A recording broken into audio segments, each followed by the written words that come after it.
You know, not every story has a nice, neat ending. Some of them don't have a rational explanation that helps you sleep at night. They just they just stick with you. Today, we're going to dive into three true accounts that do exactly that. Stories from real people who came face to face with something that, well, just shouldn't have been there. It's a classic question, right? Do you fear the monster you can actually fight? Or is it that feeling you get when you're all alone in a dark room and you're suddenly sure you're not? Most of the time, we live in the world of the explainable, the tangible. But the accounts we're about to explore, they live in that weird gray space right in between. These are stories where the threat starts as just a feeling, a sound, a sixth sense, before it turns into something much, much more real. Okay, our first story kicks off with a self-proclaimed skeptic. This is a guy who just rolls his eyes at ghost stories and paranormal stuff. But what he couldn't just dismiss was the absolute terror of an animal he trusted, a dog who knew something was wrong long before he did. So you can picture the scene, right? It's set up like a classic horror movie. A huge, isolated house, and then this text from his friend that's basically a joke about it being spooky. The narrator just laughs it off. I mean, he's just there to watch the dog, have a quiet weekend, raid the fridge. Simple. What could possibly go wrong? So check out the pattern here, because it's weird. The first night, at exactly 3:21 in the morning, the dog just goes ballistic, barking its head off at the locked basement door. Our guy goes down, finds absolutely nothing, but the basement is unnaturally cold. The very next night, at almost the exact same time, it's even worse. The dog isn't just barking now, it's whimpering, it's crying, like it's terrified to let him open that door. And this time, yeah, the basement is still cold, but now there's this horrible smell and furniture has been thrown around. But by morning, nothing. The smell's gone, the temperature's normal. It's like it never happened. And here's the little detail that just makes your blood run cold. When the pet sitter tells his friend, the owner, what happened, he totally expects to be laughed at. But he's not.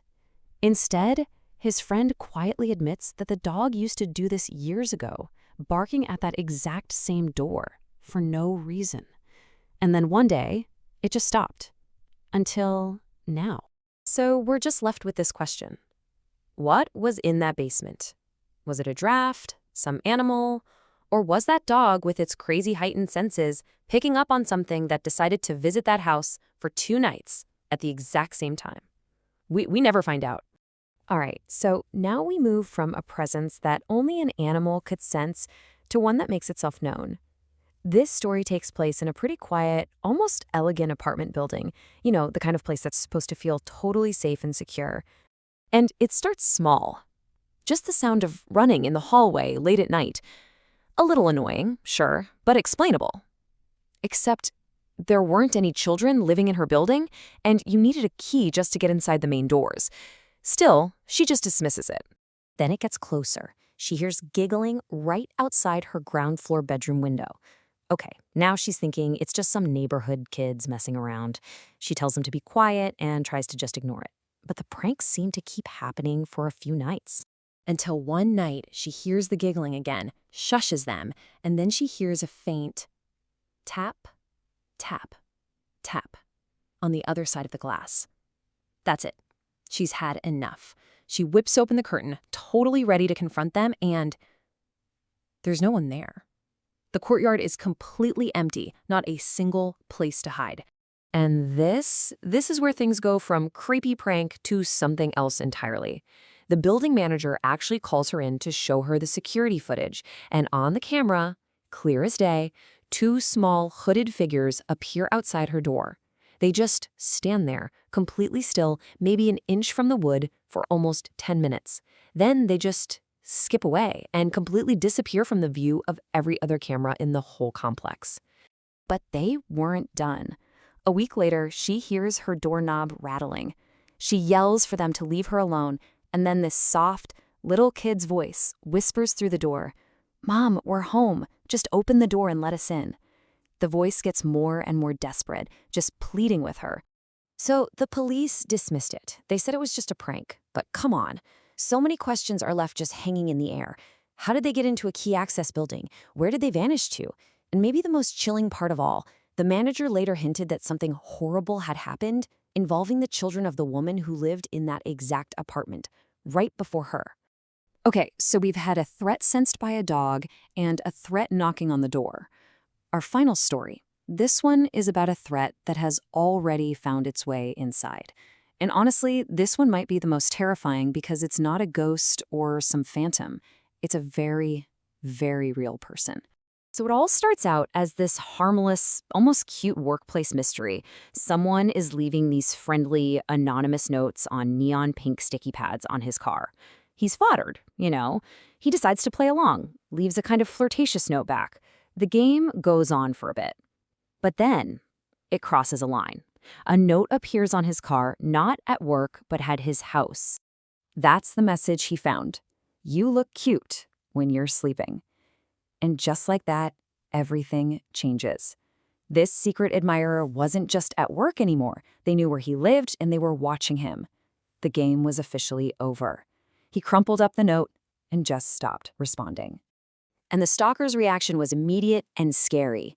Those friendly, uplifting notes, they were replaced by these menacing demands. When he finally left one last note telling them to leave him alone or he'd call the cops, the note stopped. For a little while anyway. Then comes that moment of just pure dread. He's woken up in the middle of the night by a sound, a quiet, shuffling noise coming from somewhere inside his home. His heart is pounding. He grabs a bat and he scans the living room. He doesn't see anything, doesn't hear anything more, so he retreats to his locked bedroom and just tries to convince himself it was paranoia. The next morning, he walks into his kitchen and he sees it. A single neon pink sticky note on his refrigerator. And the message? You can't keep me away. He frantically checks every single door, every window. They are all locked, exactly as he had left them. Somehow, some way, they had been inside the house with him while he slept. So, okay, 3 stories, 3 completely different kinds of fear. We've got an unseen presence, a mysterious pair of visitors, and a terrifyingly real human stalker. So what's the thread that connects them all? When you lay it out like this, you can see the progression so clearly. Each story is an escalation, a bigger and bigger violation of our safe spaces. It starts in a borrowed space, a friend's house, with something only an animal can even detect. Then it moves to a secured apartment building, with a very physical threat on the other side of your door. And then finally, it ends up in your own locked home, with the horrifying realization that the locks didn't matter. The threat is already inside. And what's truly haunting is that none of these stories give us a resolution. We never find out what was in the basement. We never learn who those children were. And the sticky note stalker, after that one final terrifying note, was never, ever identified. It's the not knowing, right? That's what makes these accounts so deeply unsettling. Which really just leaves us with one final thought.